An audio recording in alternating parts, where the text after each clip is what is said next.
This evening, we continue our series on Donald Trump's first 100 days with a look at immigration.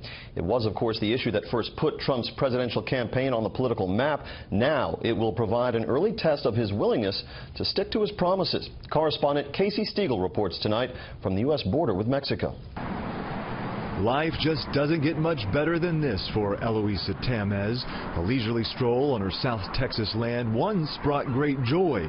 That is, until the neighbor arrived. The border wall is in my backyard. Long before President-elect Donald Trump's promise of a wall along the southern border, barriers actually started going up a decade ago after President George W. Bush signed the Secure Fence Act of 2006. You see that big bump there? A towering 18-foot tall piece of that fence casts a shadow on Eloisa's house. The land has been in her family for generations. It was a hopeless feeling. Very emotional. Of the nearly 2,000-mile-long U.S.-Mexico border, about 670 miles is now walled or fenced. Congress never approved additional funding for more, and the program essentially went away. That was then. This is now. President-elect Trump ran much of his campaign vowing to not only build along the entire border, but also make Mexico pay for it.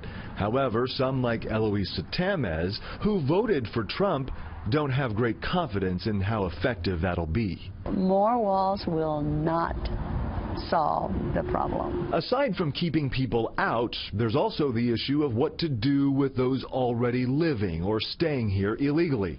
That was partially addressed when the president-elect on YouTube recently presented a plan for his first 100 days in office. I will direct the Department of Labor to investigate all abuses of visa programs that undercut the American worker. Something that's both celebrated and feared for industries that rely heavily on immigrant labor, like agriculture and construction. It's extremely difficult to get any kind of visa. Stan Merrick owns one of the largest construction companies in Texas. He's more than ready for reform.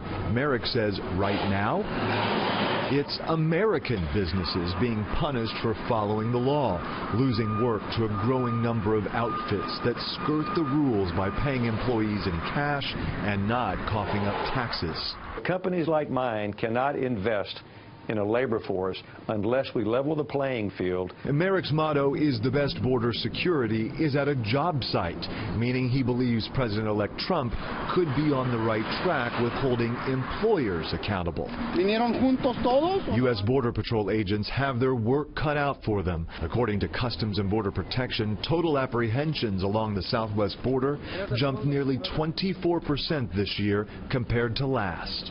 People are pouring in day and night. It's not uncommon for agents to nab more than 100 immigrants in a single day. And with the system already overburdened, many are wondering, can it handle any more? Deportation has been another contentious topic from Trump, initially calling for all illegal immigrants to be removed from America, now more focused on just kicking out violent criminals and repeat offenders.